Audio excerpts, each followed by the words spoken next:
Okay, so here's my Ninja 400 clutch, a 2019. I've just wound out a few of these bolts here. I've taken them out evenly and just so that the spring tension comes off a little bit. I'll continue to take them all out just a little bit at a time. For those with the keen eye, will notice that I haven't got the standard bolts in there. Last time I was being lazy, I tried to screw one out, leave it in just a couple of turns, and I accidentally pulled it all the way out and then it flung off sideways from the spring pressure and snapped two of the bolts. So I'll replace them with stainless and I'll put some washers on there because the other bolts had a landing. Okay, so now I'm just going to continue to pull this off a little bit at a time, and then there's my stock springs behind, which will be getting replaced with these barnets that I have over to the side, and then I'll be replacing all of these friction plates in here. There's 5 of them, and I'll be replacing one of the steel plates inside for a thicker one, and what that'll do is it'll tighten up my clutch pack, so it'll sort of make it a little bit fatter, and that'll sort of start riding onto the ramps that work for the slipper effect. And so by rights, when I put my tighter springs on and I make it a little bit thicker, it'll already start to be engaging my clutch, so I will have a bit of a heavy clutch. I wanted to go 3 2.3mm plates because it's standard, they're all 2mm. I only got one, so I'm only going to put that one in. And I was going to replace this last friction plate. It's a narrow friction plate. I was going to take the judder spring out and replace that with a thick one. So didn't get the extra thick plate. Sorry, not a thick plate, it's actually a wide plate. I'll grab them. So in the back goes a narrow plate, so it's not as wide as the other one. The hole in the center will be bigger. And then we have a fat plate, so if I took the judder spring out, I would be able to fit that wider plate in. But I'm not going to do that. Okay, so I'll just cut it out here and I'll do some more.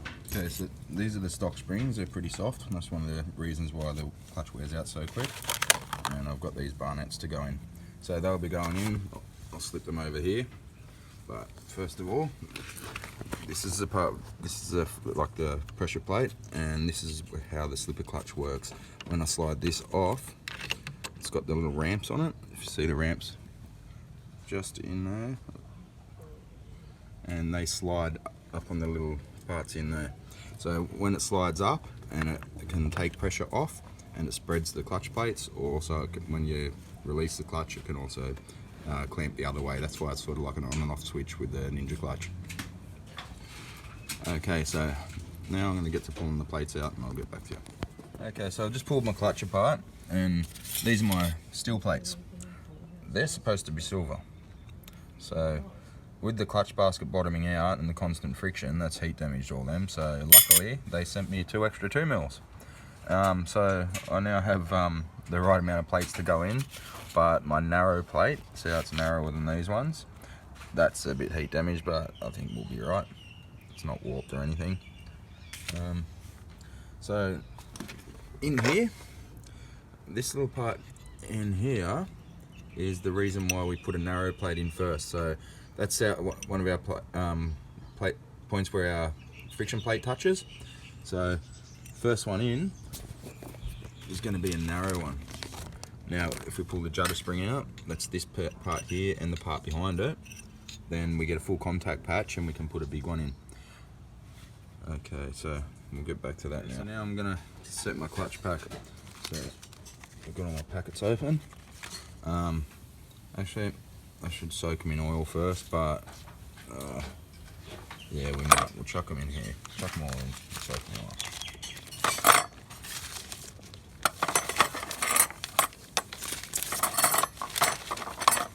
Don't really want to touch the plates with my fingers because I don't know what the grease will do.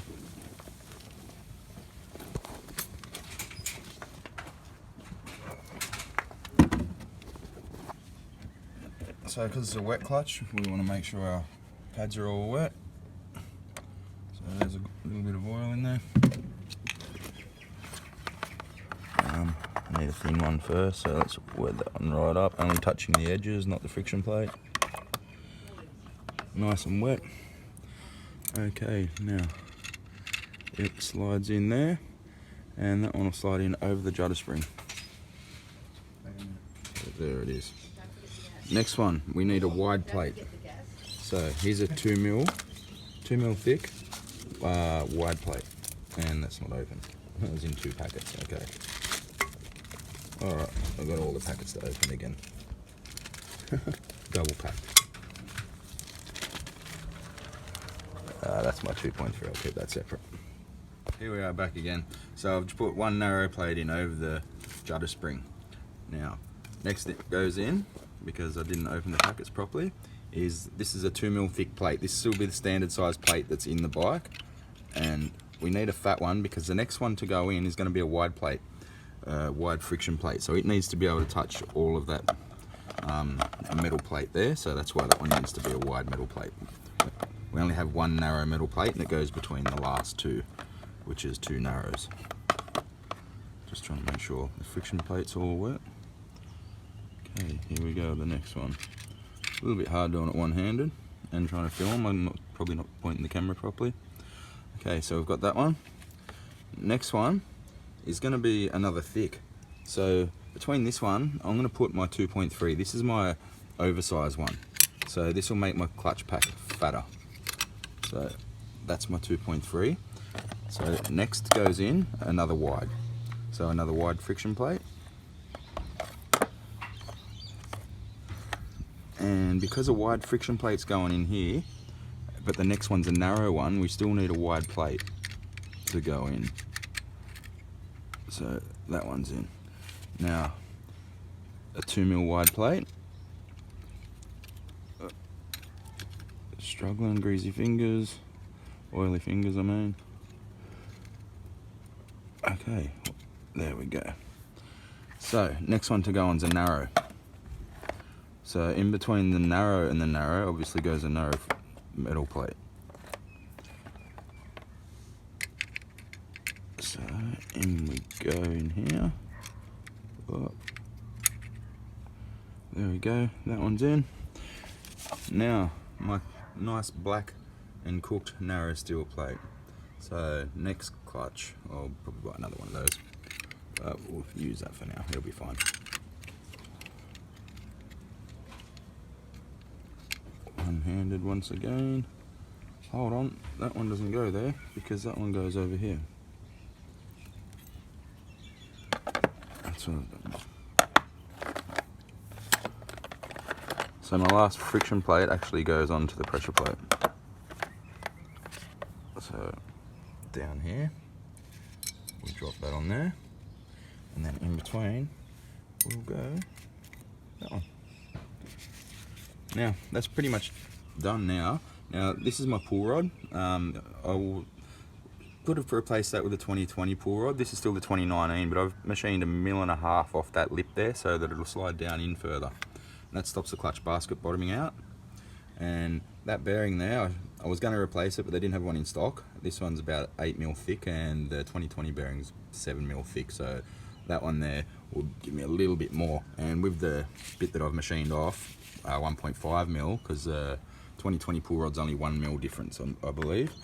I would have a little bit more reach than what they would. So now I need to. I don't think I can do this one-handed.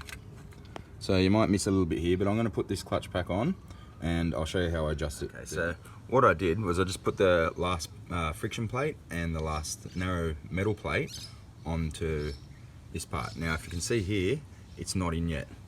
Oop, I've just moved it. Don't want to do that. So what I need to do is I need to turn this until it locks in.